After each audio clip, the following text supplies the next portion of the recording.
میرے اپنے آفس کے کولیگ ایک دفعہ کراچی سے فلائٹ لے کے تو وہ آ رہے تھے اسلام آباد، تو راستے میں کافی زیادہ موسم خراب ہو گیا. تو اور آپ کو پتہ ہے جب موسم خراب ہوتا ہے تو جہاز تو پھر ایک کٹی پتنگ کی طرح ہے نا، تیز ہوا کے اندر اس کو آپ لینڈ نہیں کروا سکتے، اور اڑے گا بھی تو کتنی دیر اڑے گا. ایسی جگہ لے کے جانا پڑے گا جہاں پہ موسم ٹھیک ہو، اور ادھر پہنچنے سے پہلے اگر فیول ختم ہو گیا پھر تو جا کے وہ جنت یا جہنم میں ہی لینڈ کرے گا، دنیا میں نہیں لینڈ کر سکتا. تو وہ کہتے ہیں کہ جی بس جو لینڈنگ سے تھوڑی دیر پہلے ہی موسم خراب ہو گیا تو وہ پھر جہاز دوبارہ اٹھا لیا اس نے، پائلٹ نے،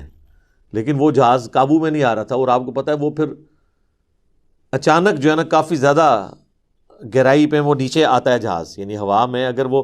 سپوز تقریباً یہ 747 تو 10 کلومیٹر ہائٹ تک اڑتا ہے،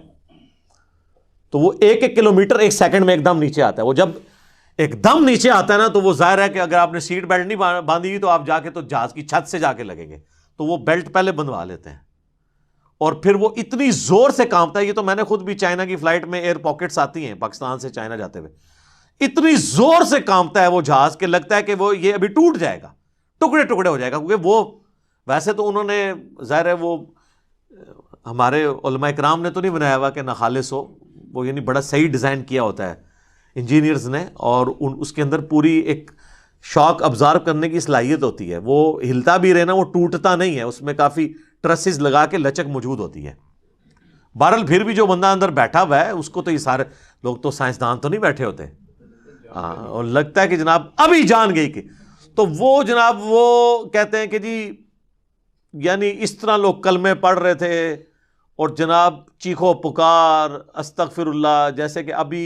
اگر اللہ نے ان کو دوبارہ بھی دنیا میں بھیج دیا، کیونکہ اب تو ان کے آخری وقت کے قریب آیا ہوا تھا نا، وہ تو یہ کنکلوڈ کر لیا،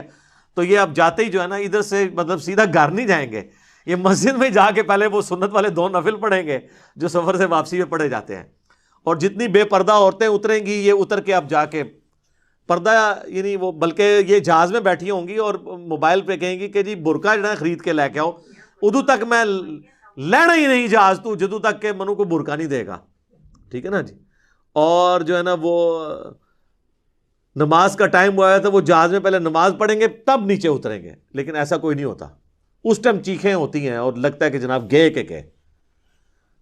تو وہ کہتے ہیں خیر وہ سٹیبل ہوا، وہ سیالکوٹ لے گئے اس جہاز کو، تو وہ جب اتارا تو جناب اب لوگ چیخو پکار کر رہے ہیں جی ہمیں جہاز سے باہر نکالیں، لیکن جہاز کا تو اصول ہے، وہ کہتے ہیں نہیں جی جدھر کی سواری ہے وہیں اتاریں گے، تھوڑی دیر ریسٹ کریں گے، جب موسم ٹھیک ہو تو دوبارہ اڑیں گے. اب جو موت سامنے دیکھ کے ایک بار تازہ تازہ لینڈ کیا ہو، وہ کہتا ہے جی جناب تو وہ بتا رہے تھے کہ جہاز میں جناب انہوں نے منتیں کی. اب لاہور کی سواریاں تھیں جو وہ بھی کہہ رہی ہیں کہ جی آپ ہمیں یہاں پہ ہی اتار دیں، اسلام آباد پشاور کی سواریاں بھی تھی، وہ کہہ رہی تھی سیالکوٹ سے جناب ہم، کئی لوگوں نے کہا اسی پیدل چلے جائیں گے جناب، سانو لاؤ ہوئے تھے جہاز تو لاؤ تلے، ٹھیک ہے. تو وہ لیکن ان کا ایک اصول ہوتا ہے، وہ انہوں نے یہ چیک کیا کہ بھی جو سیالکوٹ کے یا قریبی علاقوں ان کو تو جہاز دے دی، لیکن دور والوں کا نہیں جناب آپ کو چھوڑ کے آئیں گے. وہ کہتے ہیں جناب مہربانی کرو سانو چھوڑ کے نہ ہو. تو اس طرح موت کا یعنی روب طاری ہوا ہوتا ہے. تو یہ یعنی بات کرنا آسان ہے، جب موت سامنے آتی ہے نا بڑے بڑے لوگ، اور یہ سورۃ النام میں جو اللہ تعالیٰ نے فرمایا نا کہ ہم انہیں دنیا میں دوبارہ بھیج دیں یہی کام کریں گے، تو یہ کرنا شروع ہو جاتے ہیں نا. میں خود اسلام آباد میں پشاور موڑ جو ہے نا G8 مرکز، اس پشاور موڑ بھی کہتے ہیں، جس طرح G9 مرکز اسلام آباد میں اسے کراچی کمپنی کہتے ہیں. تو ادھر میں ایک دفعہ ایک ٹیکسی میں نے لی، تو وہ